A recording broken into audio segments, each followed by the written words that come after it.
To you, scribes and Pharisees, hypocrites, for you travel across sea and land to make a single proselyte. And when he becomes a proselyte, you make him twice as much a child of hell as yourselves.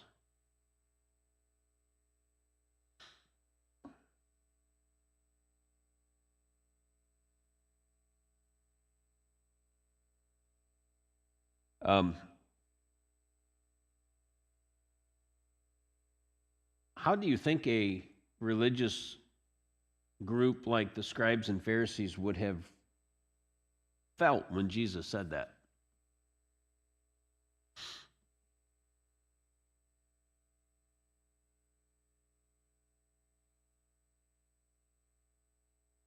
Remember, Solomon says there's nothing new under the sun. What has been, what is what has already been, and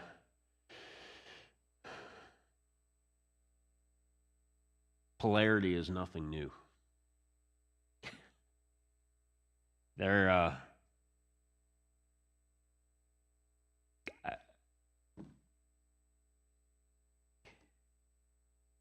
whoever exalts himself will be humbled. Whoever humbles himself will be exalted. This is not what they would have thought in their mindset. And then as he begins these woes, as they shut the kingdom of heaven in people's faces, they don't enter. They don't bring anyone else in. In fact, they'll go everywhere across the globe to make a disciple of their own that is just as eager to go to hell as they are.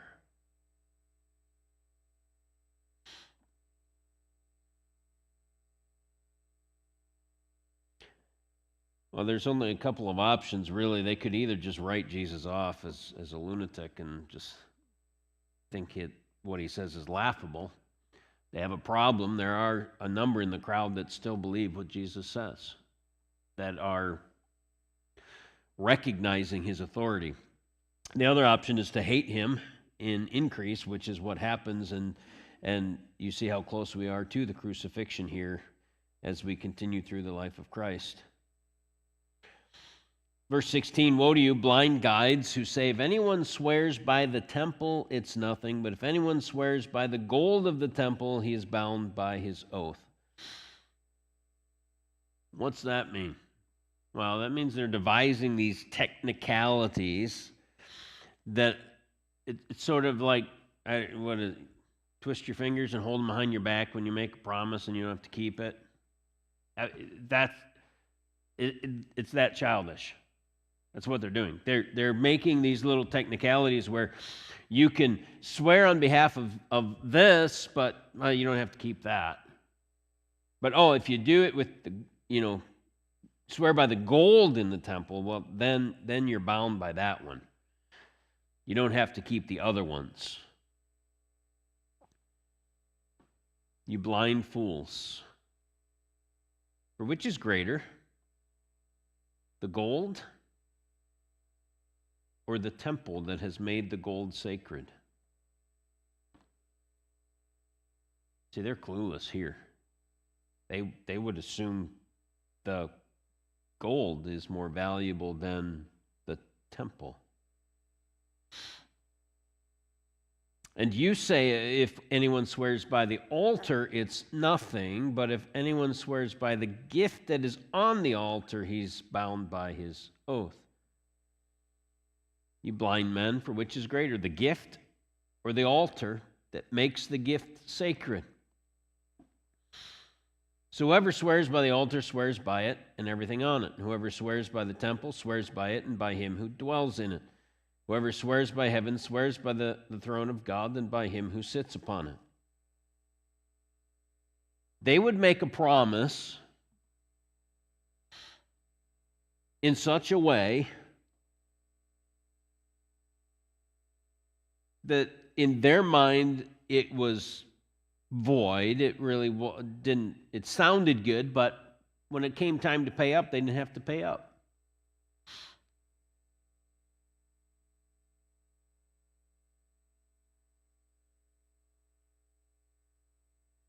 Why would anyone do that, first of all?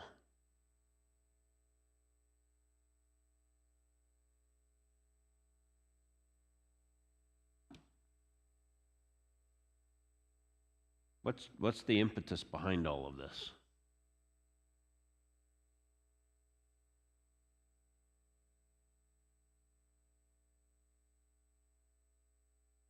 Deceit. Why? It gives them a good image, right? Politicians promise all sorts of things that often they have not the single power themselves to carry through on. If I get this office, I'm going to do this. You can't single-handedly do that. Sounds nice, but you can't keep that promise. And we've seen how easy it is. All you have to do is, make campaign promises, get in office, and say, well, the opposition won't let me do it, so it's their fault. Well, it makes them look good if they promise grand things. Then when it comes down to it, nothing happens. Make a promise you're going to take care of somebody, you're going to do something, and when the door's closed and nobody sees, nothing happens. They're a sham. They're fraud. Totally desiring to deceive people into making themselves look much grander than they really are. Jesus sees right through it. Now, verse 23 is fun. Woe to you, scribes and Pharisees, hypocrites, for you tithe mint and dill and cumin, and have neglected the weightier matters of the law, justice and mercy and faithfulness. These you ought to have done without neglecting the others, you blind guides, straining out a gnat and swallowing a camel. Is Jesus saying they tithe too much?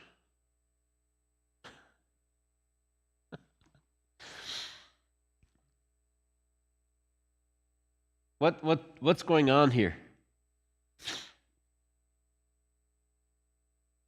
Woe to you, scribes and Pharisees, you hypocrites, for you tithe mint and dill. And they made a big deal that they were keepers of the law and that they would tithe everything.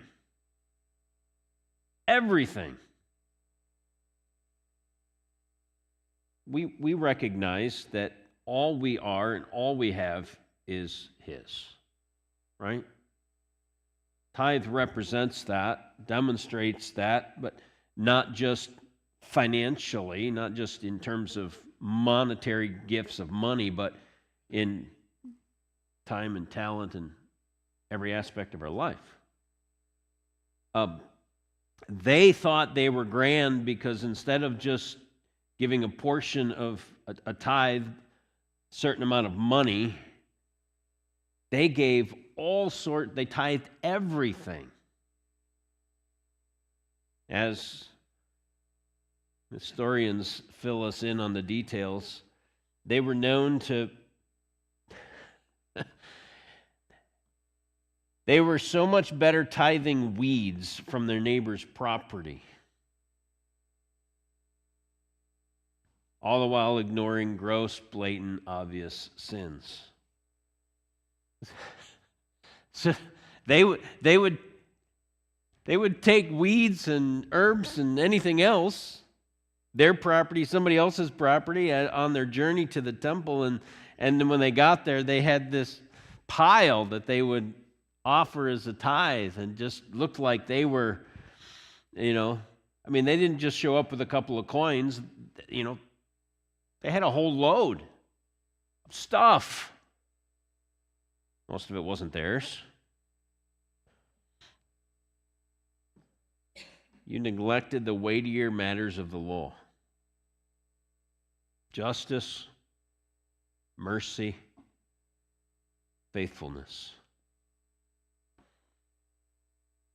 They ignored the blatant, obvious things.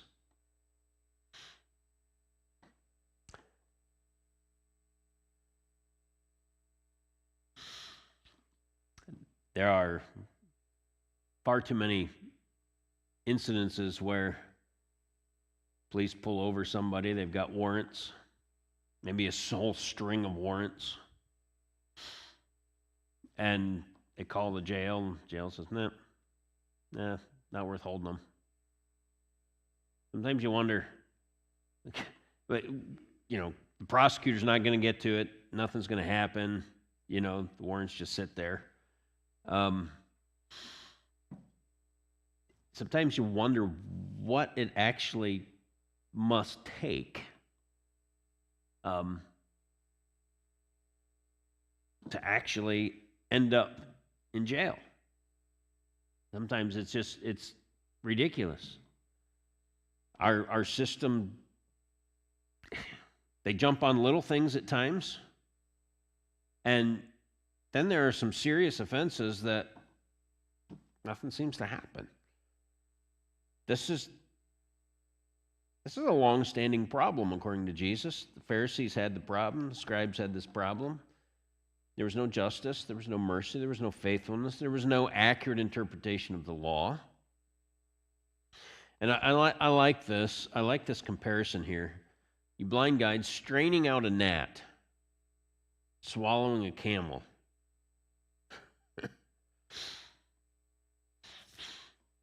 Little sugar ants are everywhere in South America, it seems. And first time I was down there, first morning, sitting there with a cup of coffee, and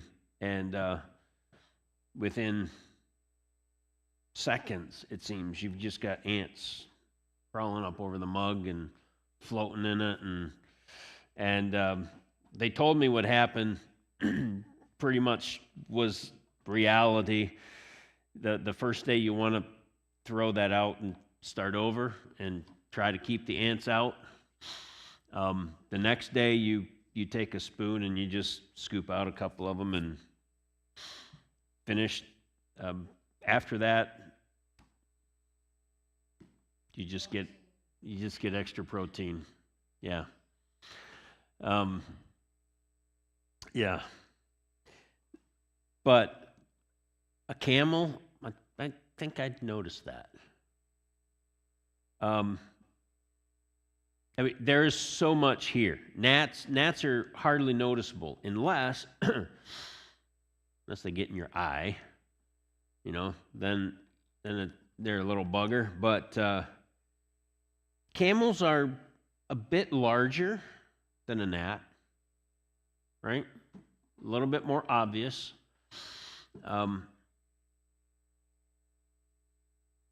You could have a gnat sit on your shoulder and you probably not know it's there. I guarantee you, a camel walks up behind you, you're going to smell it regardless of the direction of the wind.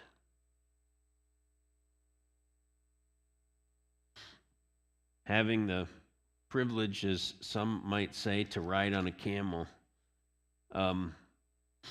they are a smelly critter. They are.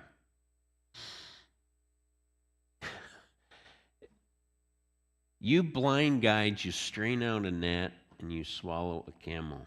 You make a big deal out of nothing, and you ignore. This is nothing new for Jesus. We read this in the Old Testament as well. Justice, mercy, faithfulness. Justice, mercy, faithfulness.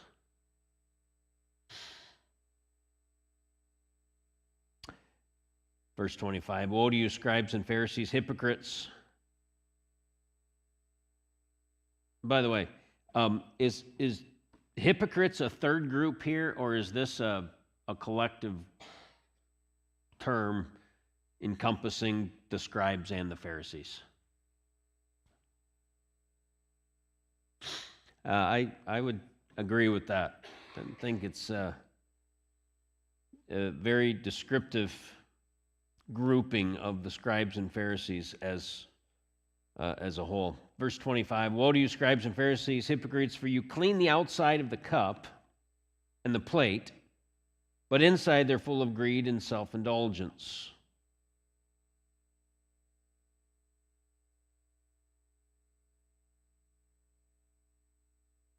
You blind Pharisees. First clean the inside of the cup, plate, that the outside may also be clean. Well, this makes sense, doesn't it? Don't you want the inside of the cup to be clean? You're going to drink out of it? They had elaborate washing rituals. We've gone over some of that in the course of time, so I won't go through all of that again today. How they would take these little things of water with them, and so that they could dump tiny amount of water on their hands in such a fashion to consider themselves clean. They had all these rituals, made it look like they were much more pure and righteous than others in their own eyes.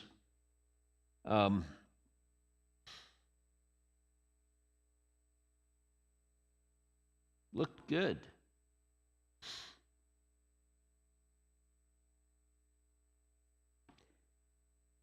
Inside full of greed and self-indulgence.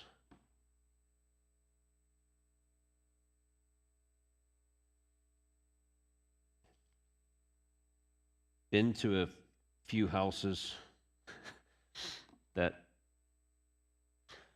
some of the troopers hope we don't have to go back to again, of hoarders and people that just don't clean anything at all, ever.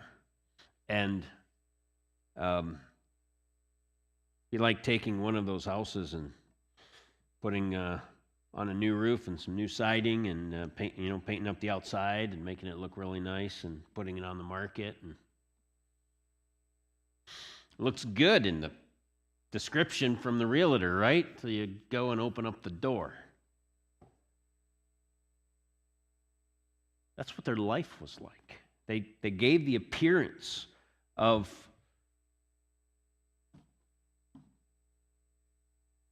spirituality, of rightness. They were nothing but greedy, self-indulging.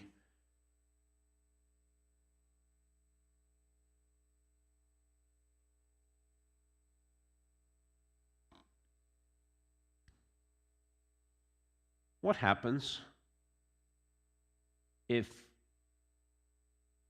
our desire, we've talked about this a little bit recently on Sunday nights in the Psalms with David, his intent desire to live a life of integrity before God. He wasn't perfect. We know that. But he was a man after God's own heart, and we continually see his desire to be found right by God. That was his interest. What happens if that's our focus? Changes how we look on the outside. It's gonna make a change, right? We can't. And again, I continue to go back to the vivid image, Paul in Ephesians. We were dead in trespasses and sins. You can't take a dead corpse, put the living Spirit of God in it, and still look like a rotting corpse. You can't. Right? So, that's what Jesus says here. First, clean the inside of the cup, plate, the outside also may be clean. If the desire of our heart is to walk in righteousness before him, it's going to make us look different on the outside in some way.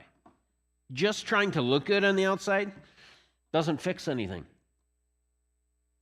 Doesn't fix anything. That's the point he's making here. Verse 27. Woe to you, scribes and Pharisees, hypocrites, for you are like whitewashed tombs, which outwardly appear beautiful, but within are full of dead people's bones, and all uncleanness.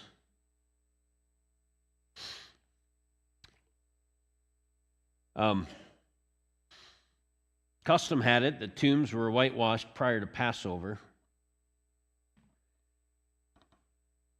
Any idea why?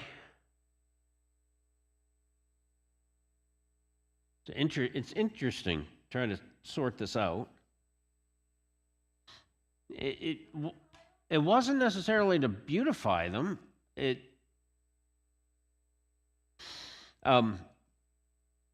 We think of that, and that seems to be the basis that he's working with here. Historical customs tell us that tombs were whitewashed prior to Passover so no one would accidentally stumble upon one and defile themselves. You didn't want to just accidentally, starting to rain, you duck into a cave and all of a sudden there's bones and you've defiled yourself, and so you can't participate in all of the feasts, right?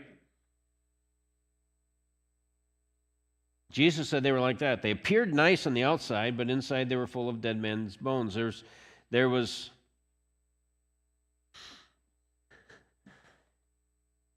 a mix here. Any of you been to a country where I don't even know how I was going to say bury, but you don't bury. Where cemeteries are above ground, not below ground. Some of the tombs, I guess, you call them that, or boxes that they put the casket in are, some of them are quite elaborate. They're actually painted fancy, and they've got all sorts of decor on them and all that sort of thing. But as is often the case in many of those very hot, humid climates, by the way, often it's because of the water table.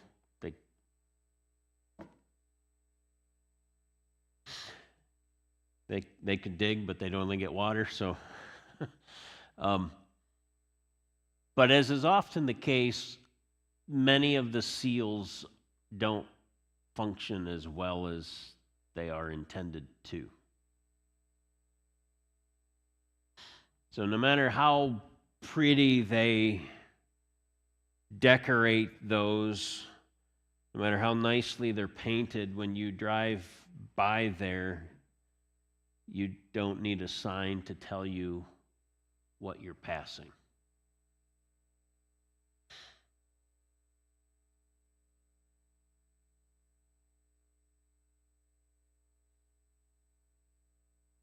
Woe to you, scribes and Pharisees.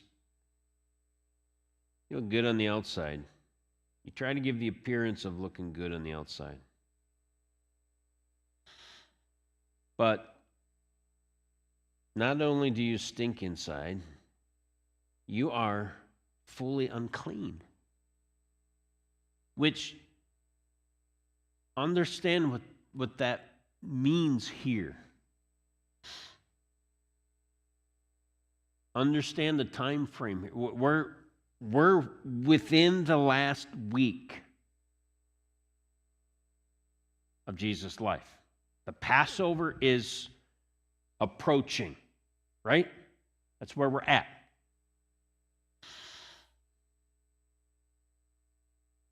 If you're unclean, you cannot participate.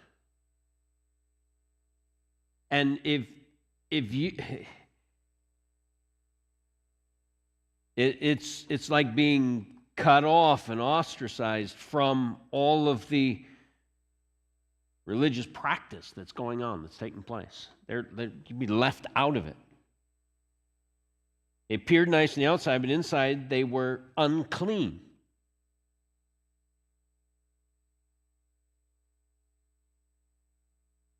So doesn't matter what they looked like.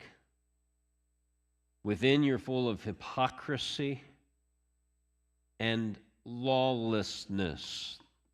Lawlessness. Why would Jesus use that word? Because he's talking to the scribes and the Pharisees, the keepers of the law, the interpreters of the law, the ones who, add to the law and impose the law on others.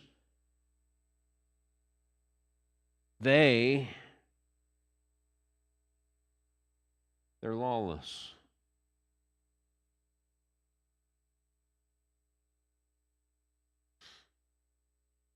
How many times today do you hear someone make a statement, no one's above the law, coming from someone who desires to be above the law?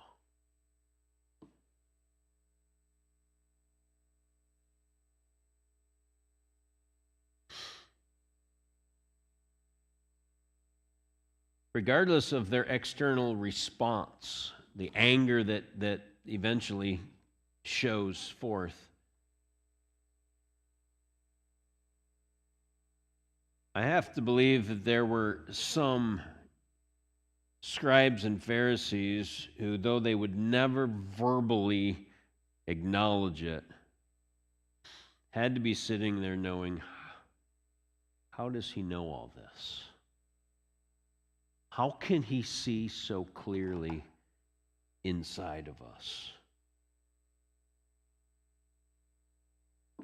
Verse 29, woe to you, scribes and Pharisees, hypocrites, for you build the tombs of the prophets and decorate the monuments of the righteous, saying, if we had lived in the days of our fathers, we would not have taken part with them in shedding the blood of the prophets. We're so much better than our predecessors. Again, things don't change, do they? Same old, same old, same old. You see that with each new generation, culture. You think they're better than the ones before. Here, they made a big to-do about the burials of righteous ones, claiming if we lived back in that day, we wouldn't have done that.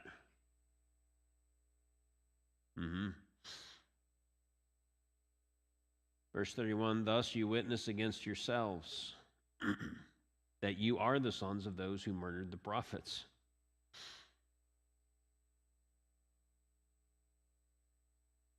They claimed to be more holy than their fathers. Jesus said they were one and the same. What's the old saying? The apple doesn't fall far from the tree.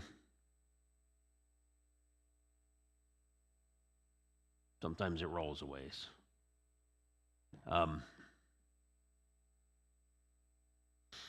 They witnessed against themselves. By you saying you're better than they are, you're also admitting that it was your fathers who killed the prophets. Fill up then the measure of your fathers, you serpents, you brood of vipers. How are you to escape being sentenced to hell?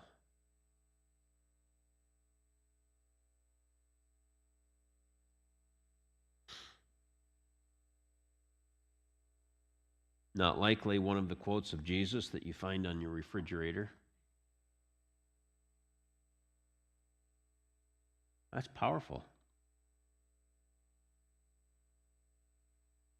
Jesus ends here with prophetic statements of their demise.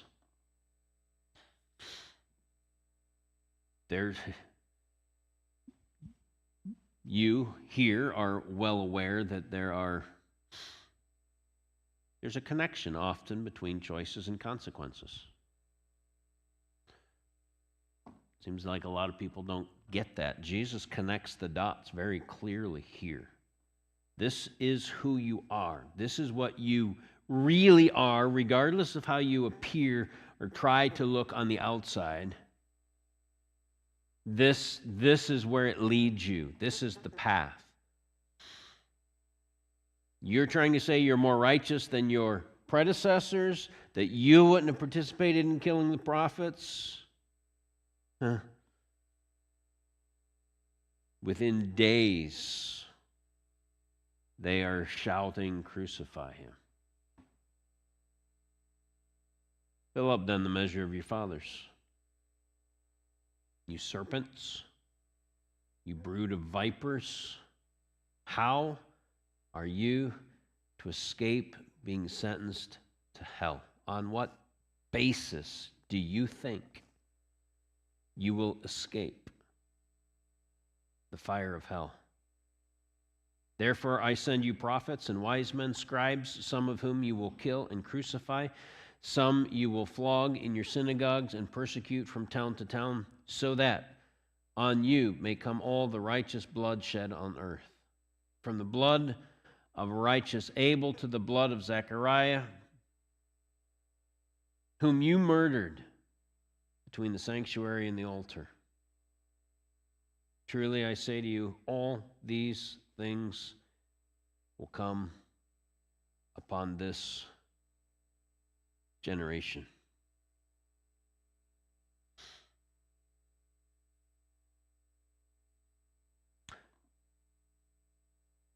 The question we need to ask ourselves, how much of Jesus' condemnation to the Pharisees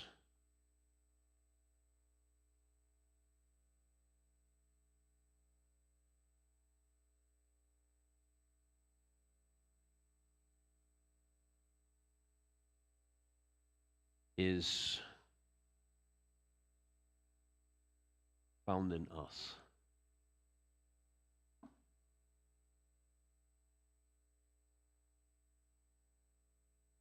Father, may we seek above all to walk in integrity before you. Not with any form of outward show, but with what becomes an outward purity from inward righteousness, your righteousness. Help us to live Christ. I ask in Jesus' name, amen.